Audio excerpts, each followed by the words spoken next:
أعوذ بالله من الشيطان الرجيم بسم الله الرحمن الرحيم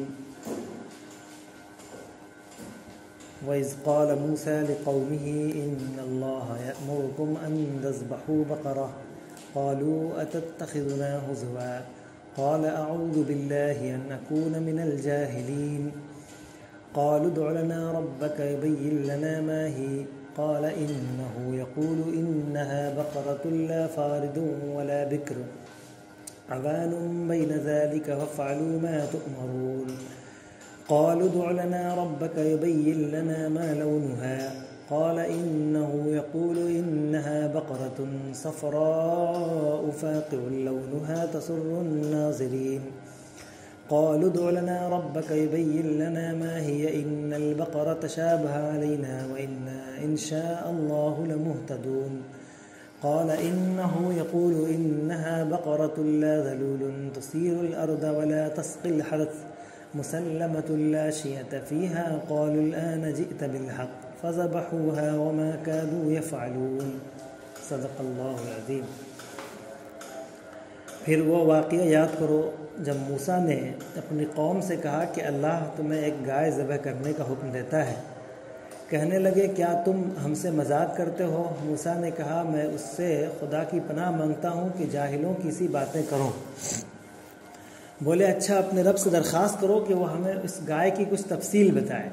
موسیٰ نے کہا کہ اللہ کا ارشاد ہے کہ وہ ایسی گائے ہونی چاہیے جو نہ بوڑھی ہو نہ بچیا بلکہ اوسط عمر کی ہو، لہٰذا جو حکم دیا جاتا ہے اس کی تعمیل کرو۔ پھر کہنے لگے اپنے رب سے یہ اور پوچھ دو کہ اس کا رنگ کیسا ہو۔ موسیٰ نے کہا وہ فرماتا ہے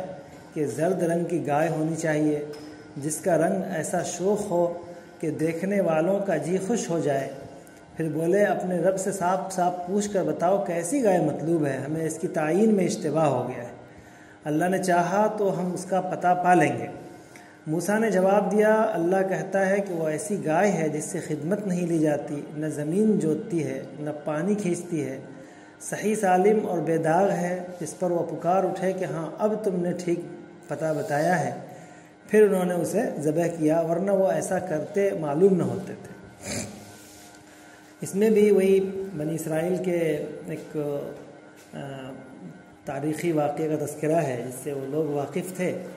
اس میں جہاں اس بات کا اظہار مطلوب ہے کہ بنی اسرائیل نے اللہ تبارک و تعالیٰ کے حکم پر عمل کرنے کے لیے کس طرح کے ٹال مٹول کا طریقہ اختیار کیا اور آخری درجے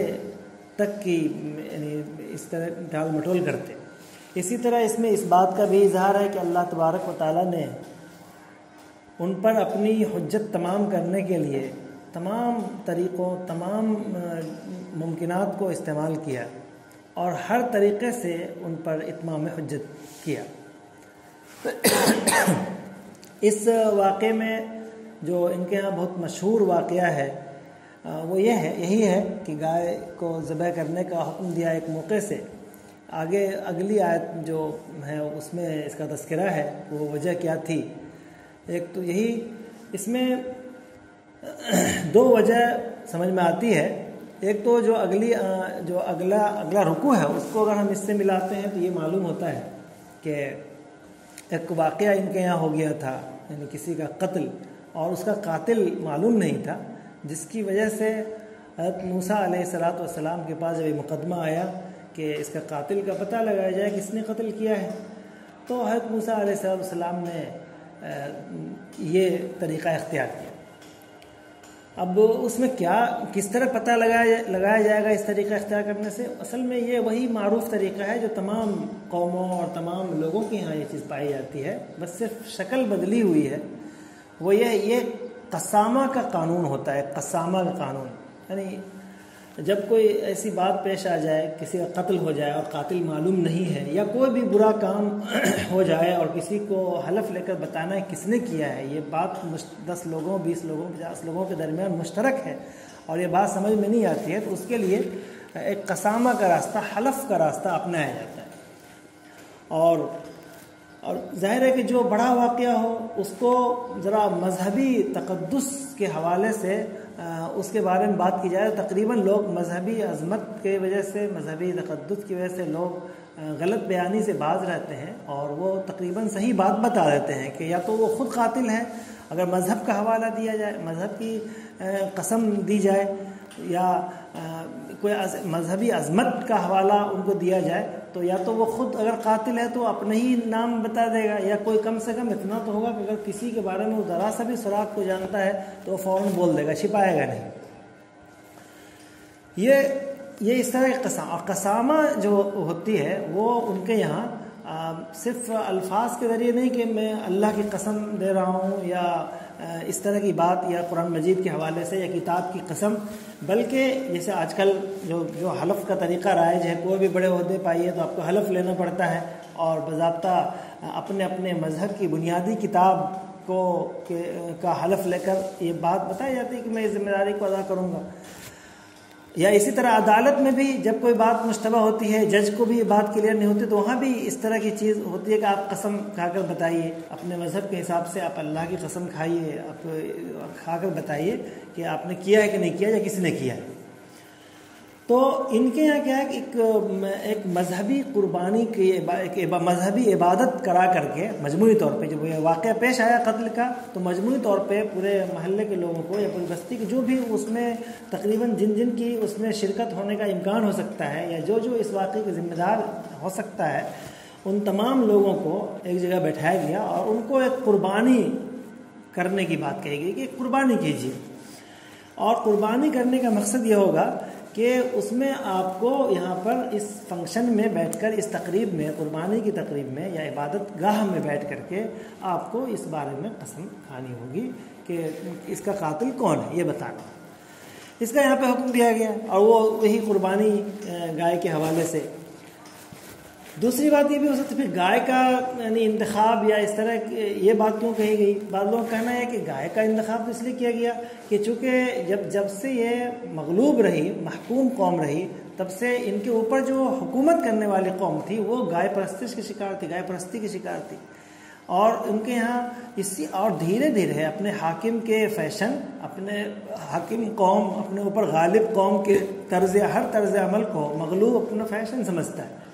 اور وہ سمجھتا ہے کہ بڑا اچھا، ان کو سب کچھ اچھا لگتا ہے، غالب قوم کی تمام برائیاں بھی ان کو اچھی لگتی ہے مغلوب قوم کو۔ تو اس سے اب چونکہ ان کا ایک تشکیلی مرحلہ ہے، ان کی اصلاح کا وقت چل رہا ہے، تو ان کے دلوں سے، ان کے ذہن سے ذرا سا بھی جو عقیدہ میں کہیں سے بھی گڑبڑی ہے اس کو دور کرنے کی بات کی کوشش کی جا رہی ہے، دور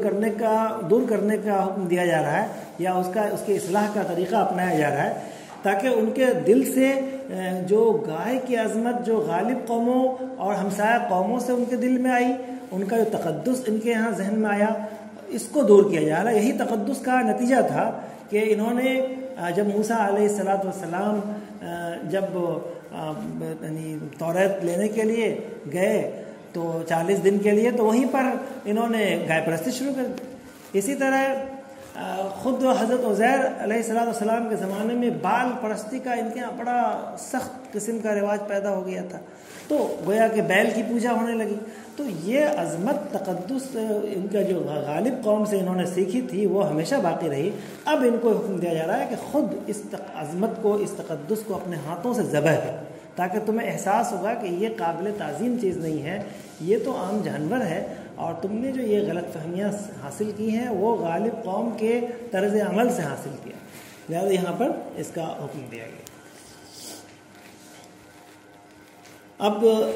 بنی اسرائیل کی آزمائش بھی تھی، یہ بڑی آزمائش کہ اللہ تبارک و تعالیٰ کے کسی حکم کو اتنی آسانی سے قبول کیسے کر لے۔ حضرت موسیٰ علیہ السلام نے ان کو حکم دیا تو وہ اس میں ٹال مٹول کرنے لگے، چاہے وہ قسامہ کے حوالے سے آپ بات کیجئے، چاہے اس کے عظمت کو ہٹانے کے لیے ایک یہ راستہ اپنایا گیا۔ اس میں بھی بنی اسرائیل کا اصل جو یہاں پہ بیان کرنا ہے وہ یہ بیان کرنا ہے کہ انہوں نے اس واقعے کو، اللہ تبارک و تعالیٰ کے حکم کو بڑی آسانی سے قبول نہیں کیا،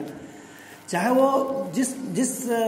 پس منظر میں آپ لیجئے۔ مقصد بیان کرنا یہاں پر یہ ہے کہ بنی اسرائیل نے اللہ تعالیٰ کے اس حکم کو آسانی سے قبول نہیں کیا اور اس کو ٹالنا چاہ رہے تھے۔ اب ٹالنے کے لیے ظاہر ہے کہ جب حکم آ گیا تو وہ بڑا اعلان ٹال بھی نہیں سکتے تھے کہ میں ایسا نہیں کروں گا، بلکہ اس میں تعویلات کرنا شروع کر دیا کہ یہ ایسا ہو، تاکہ اس طرح کے تعویلات کر کے وہ حضرت موسیٰ کو پر غصہ چڑھا دے، یا حضرت موسیٰ کہتے ہیں کہ تمہارے بس میں یہ کام ہی نہیں ہے، تم اتنے سوالات کر رہے ہو، تم نہیں کر سکتے، اس لیے ختم کرو۔ ان کے ذہن میں تو یہ بات رہی ہوگی کہ جب اس طرح کے ہم ٹال مٹول کریں گے، رنگ پوچھیں گے، کلر پوچھیں گے، پھر اس کی عمر پوچھیں گے کس طرح کا ہوگا، تو اس طرح کے بار بار جب سوال کریں گے، حالانکہ ان سے صرف کہا گیا تھا ایک بچڑے کو ذبح کرنے کے لیے کہا گیا تھا، یہ نہیں کہا گیا تھا اس کا رنگ کیسا ہوگا، وہ کتنے عمر کا ہوگا اور کیا ہوگا، بس صرف کرو۔ لیکن انہوں نے اس طرح کے سوالات کر کے، رنگ پوچھ کر کے اور عمر پوچھ کر کے، کتنا موٹا تازہ کتنا ہے، کتنا گوشت ہونا چاہیے، یہ سب سوالات خود قائم کر کے انہوں نے، اس مقصد ان کا یہ تھا کہ ہم اس کو ٹال دیں۔ چنانچہ آخر میں بات کہی گئی ہے کہ وہ جب ان کو حضرت موسیٰ علیہ السلام نے تمام تفصیلات بتا دی، اور بتانے کے بعد تو وہ اور پیچیدگی میں پھنس گئے، ان کو ملنا مشکل ہو گیا، تو انہوں نے کہا، آخر میں کہا بھی کہ الآن جئت بالحق فذبحوها وما كادوا يفعلون۔ اللہ تعالیٰ نے ان کا تبصرہ کیا ہے آخر آیت میں، آخری ٹکڑے میں، کہ یہ کرنے والے نہیں تھے، اصل میں ٹال مٹول کر رہے تھے۔ تو یہ ان کے تاریخ کا ایک واقعہ بیان کر کے موجودہ جو ہیں یعنی مخاطب، ان کو یہ بتایا جا رہا ہے کہ ان کے اوپر اتمام حجت کی تمام ممکنات کو استعمال کر لیا گیا، ہر طرح سے حجت کو اتمام کر دیا گیا۔ اسی طرح ان کے رویے اور ان کا ایک طرز عمل کا یہاں پہ تذکرہ کیا گیا۔